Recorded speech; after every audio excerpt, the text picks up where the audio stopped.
마태복음 16장 18절 내가 이 반석 위에 내 교회를 세우리니 예수님이 말씀하신 교회는 헬라어로 에클레시아입니다.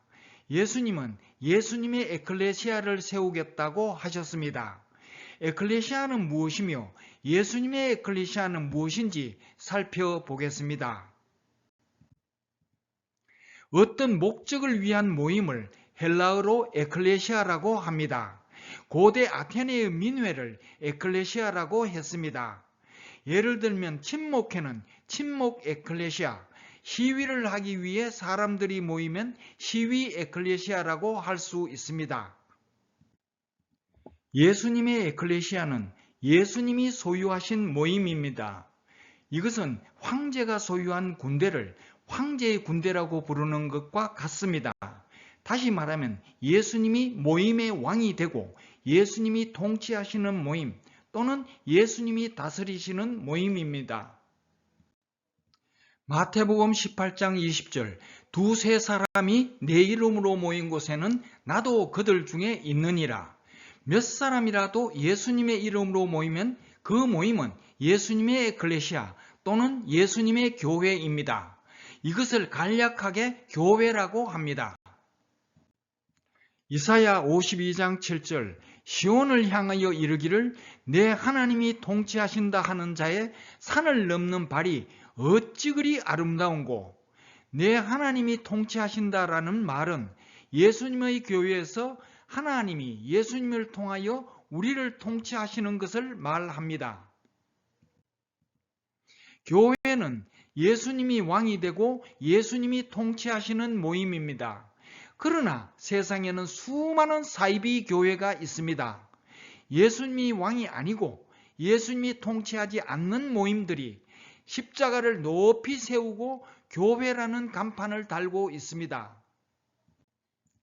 예수님 시대에는 수많은 바리새인들이 예수님을 배척했듯이 지금은 수많은 사이비 교회가 교회라는 간판을 달고 예수님을 배척하고 있습니다.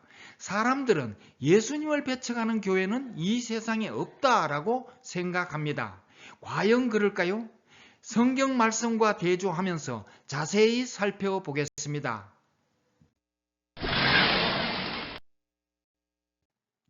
그리스도인은 믿지 않는 사람들과 몸의 구조가 같지 않습니다.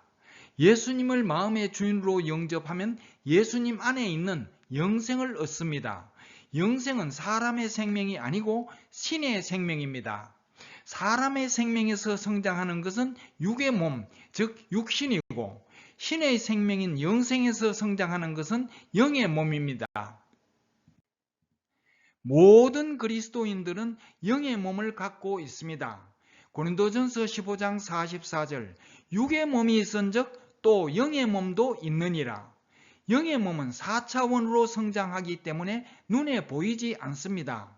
그러므로 그리스도인의 몸은 영의 몸과 마음과 육의 몸으로 구성되어 있습니다. 이제 그리스도인들이 모인 교회의 구성원을 살펴보겠습니다. 마태복음 18장 20절에 의하면 그리스도인들이 예수님의 이름으로 모이면 예수님이 반드시 참석하시는데 그 모임이 바로 교회입니다. 교회를 구성하는 필수 구성원을 상세하게 나누면 예수님과 그리스도인들의 영의 몸과 마음과 육의 몸입니다. 그러나 눈에 보이는 것은 그리스도인들의 육의 몸뿐입니다. 예수님과 영의 몸은 4차원에 존재하기 때문에 우리 눈에는 보이지도 않고 의식할 수도 없습니다. 이는 만화가가 만화 속의 흥부와 놀부를 보고 있어도 2차원의 흥부와 놀부는 3차원의 만화가를 볼 수 없는 것과 같습니다.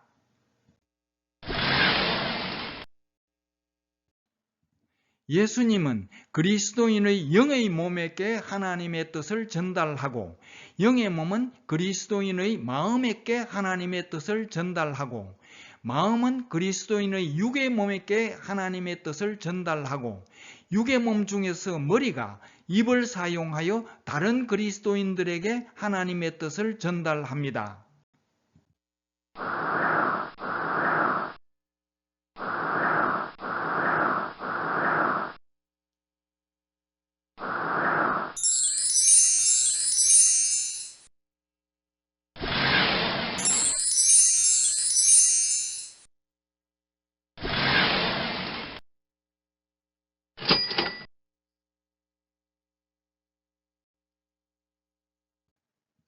모든 그리스도인들의 마음은 영의 몸으로부터 예수님의 뜻을 전달받지만 영의 몸의 성장 수준과 상태에 따라서 예수님의 뜻이 왜곡되는 경우가 많습니다.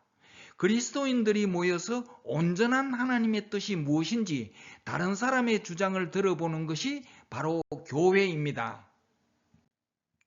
그리스도인들은 교회 모임에서 다른 사람의 주장을 듣고 사도행전 17장 11절의 베레아 사람들처럼 다른 사람의 주장이 성경 말씀과 일치하는지를 깊이 생각하고 기도합니다. 어떤 사람의 의견이 진정 하나님의 뜻이라고 확신할 때 언제든지 자기 생각을 버리고 아멘으로 화답합니다.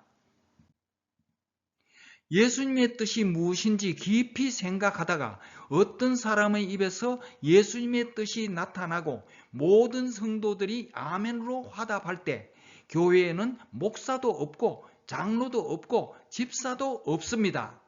오직 하나님의 사랑과 예수님의 뜻이 온 교회를 장악합니다.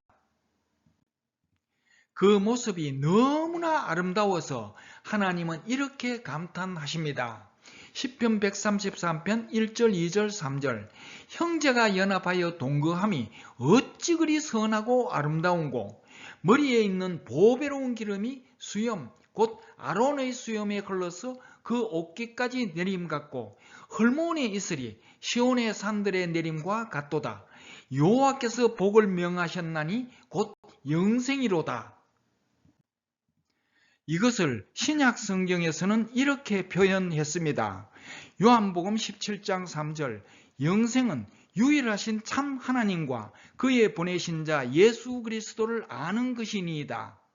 요한일서 1장 3절 우리의 사귐은 아버지와 그 아들 예수 그리스도와 함께 함이라.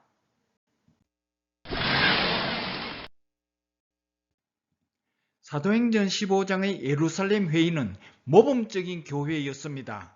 사도행전 17장 11절에서 베레아 사람들이 바울을 무시하지 않았듯이 사도행전 15장 5절에서 모든 성도들이 하나님의 뜻을 찾기 위해 바리새파 사람들의 주장도 무시하지 않았고 사도행전 15장 12절에서 온 무리가 바나바와 바울의 말에 귀를 기울였습니다.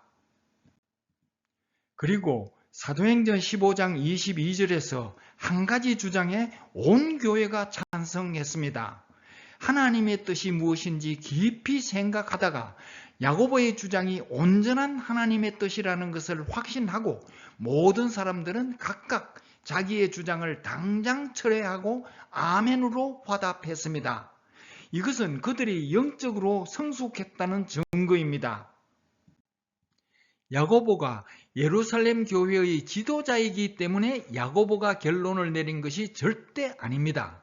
모든 성도들이 성령의 인도하심을 받고 야고보의 주장이 하나님의 뜻이라고 확신했기 때문에 야고보의 의견에 동의한 것입니다. 예루살렘 교회의 지도자는 야고보도 아니고 베드로도 아니고 보이지 않는 침묵의 통치자인 예수님이었습니다. 만일 야고보가 결론을 내렸다면 예루살렘 회의는 예수님의 교회가 아니고 야고보의 교회입니다. 예루살렘 회의에서 모든 그리스도인들은 예수님의 뜻을 알기 위해 노력하고 예수님의 뜻이 무엇인지 확신했을 때 모두가 아멘으로 화답하고 예수님의 뜻대로 결정했습니다. 예루살렘 회의는 보이지 않는 침묵의 통치자인 예수님이 왕이 되고 예수님이 통치하시는 예수님의 교회였습니다.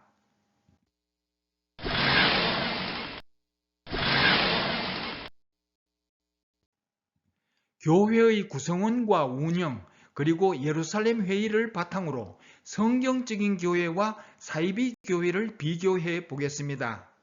예수님이 왕이 되시고 예수님이 통치하시는 모임이 예수님이 세우신 예수님의 교회이고 성경적인 교회입니다. 성도들은 예수님의 뜻이 무엇인지 생각하고 서로 의견을 나눌 때 예수님은 성도들의 영의 몸을 통하여 마음에 깨 하나님의 뜻을 전달하십니다. 이렇게 예수님은 교회 모임의 왕이 되고 교회 모임을 통치하십니다. 성경적인 교회에서 예수님은 보이지 않는 침묵의 통치자입니다. 그러나 사이비 교회에서 예수님은 상상 속의 인물입니다. 형식적으로 기도는 하지만 마음은 마음의 문을 잠그고 예수님의 뜻을 찾지 않습니다. 예수님은 영의 몸을 통하여 성도들의 마음에 하나님의 뜻을 전달할 수 없습니다. 그 결과 사이비 교회는 사람의 지혜만 난무합니다.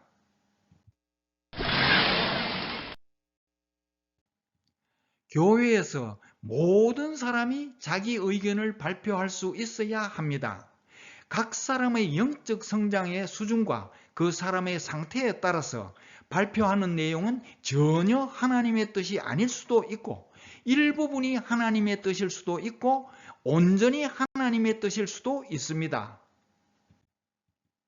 어떤 특정한 사람의 생각이 항상 하나님의 뜻이 아니고 누구의 입에서 하나님의 뜻이 나올지 아무도 모릅니다. 그러므로 누구든지 의견을 발표할 수 있어야 합니다. 그러나 지금의 교회는 목사만 설교를 할 수 있습니다. 이것이 사이비 교회로 가는 지름길입니다. 목사만 설교를 하고 다른 성도들의 입을 막으면 예수님이 교회 모임에 하나님의 뜻을 전달할 수 있는 통로는 오직 목사뿐입니다. 예수님이 교회 모임에 하나님의 뜻을 전달하려면 예수님은 반드시 목사의 허가를 받아야 합니다. 하나님의 뜻은 반드시 목사의 설교를 통과해야 하기 때문에 진짜 하나님의 뜻은 왜곡되는 경우가 허다하고 목사의 설교는 절대적인 하나님의 뜻으로 둔갑합니다. 예수님은 허수아비가 되고 목사가 교회의 왕이 됩니다. 그 교회는 예수님의 교회가 아니라 목사의 교회가 됩니다. 목사의 교회에서는 목사가 왕이 되어 예수님을 대신하여 교회를 통치합니다. 목사가 교회를 통치한다는 말은 목사가 성도들의 마음에 예수님의 뜻을 심지 않고 목사의 뜻을 심는 것을 의미합니다. 이것이 예수님을 배척하는 사이비 교회입니다. 사이비 교회는 사탄의 좋은 도구가 됩니다. 예수님은 복음으로 사람들을 죄에서 구원하려고 하고 사탄은 사이비 교회를 통하여 복음을 방해합니다. 가장 대표적인 사이비 교회는 중세 가톨릭입니다. 중세 사이비 교회는 복음을 부인하고 복음 전파를 금지하였고 복음을 믿던 많은 사람들을 이단으로 규정하고 핍박했습니다. 백인회는 이단으로 몰려 화형을 당하여 죽어가면서 불 속에서 복음을 외쳤고 그들의 죽음은 종교개혁의 불씨가 되었습니다. 참고 영상으로 백인회 사건을 적극 추천합니다. 사이비 교회를 예수님의 교회로 바꾸려면 예수님은 목사의 허가 없이 하나님의 뜻을 교회에 전달할 수 있어야 합니다. 그러나 거의 모든 목사는 목사의 허가 없이 예수님이 주관하는 성도들의 모임을 극히 싫어하고 목사가 모든 모임을 주관해야 합니다. 물론 그럴듯한 이유도 있지만 진짜 이유는 목사가 예수님 대신에 왕노릇하는 목사의 교회이기 때문입니다. 예수님이 왕권을 받아 재림하실 때 예수님 대신에 왕노릇하던 목사는 예수님의 원수가 되어 땅을 치고 후회할 것입니다. 누가복음 19장 27절 나의 왕됨을 원치 아니하던 저 원수들을 이리로 끌어다가 내 앞에서 죽이라. 참고 영상으로 목사의 교회와 예수님의 교회를 추천합니다. 교회에서 목사 한 사람이 설교를 하고 모든 사람들의 입을 막는 것은 예수님을 대신하는 가톨릭 교황의 행태와 같습니다. 5세기 가톨릭이 창설되는 과정에서 로마 제국의 수많은 잡신 우상 종교들을 다스렸던 폰티펙스 막시무스가 가톨릭 교회에 들어와서 예수님을 대신하는 교황이 되었습니다. 교황이 그리스도의 대리자가 되어 왕노릇 하듯이 목사가 예수님 대신에 왕이 되고 예수님은 허수아비가 되었습니다. 이것은 수양대군이 계유정난으로 정권을 잡고 수양대군이 섭정왕이 되고 단종은 허수아비가 된 것과 같습니다. 이것이 교회에서 예수님을 추방하는 사탄의 계략입니다.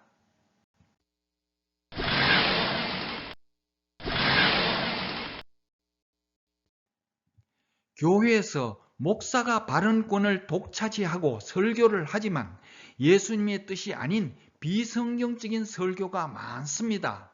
사람이기 때문에 비성경적인 설교를 할 수 있습니다. 그러나 비성경적인 설교에 대한 목사의 태도에 따라서 교회의 왕이 예수님인지 목사인지 알 수 있습니다. 어떤 성도가 목사의 비성경적인 설교를 지적했을 때 목사가 겸허히 듣고 기꺼이 설교를 수정한다면 그 모임은 예수님의 교회, 즉 성경적인 교회입니다. 왜냐하면 예수님이 교회의 왕이기 때문에 목사는 예수님의 뜻을 왜곡한 설교를 수정합니다. 그러나 목사가 기분이 상하여 언성을 높이거나 화를 내면 그 모임은 목사의 교회, 즉 사이비 교회입니다. 왜냐하면 목사를 교회의 왕으로 인정하지 않기 때문에 화가 나는 것입니다. 이는 수양대군이 자신을 왕으로 인정하지 않는 모든 신하들을 죽인 것과 같습니다.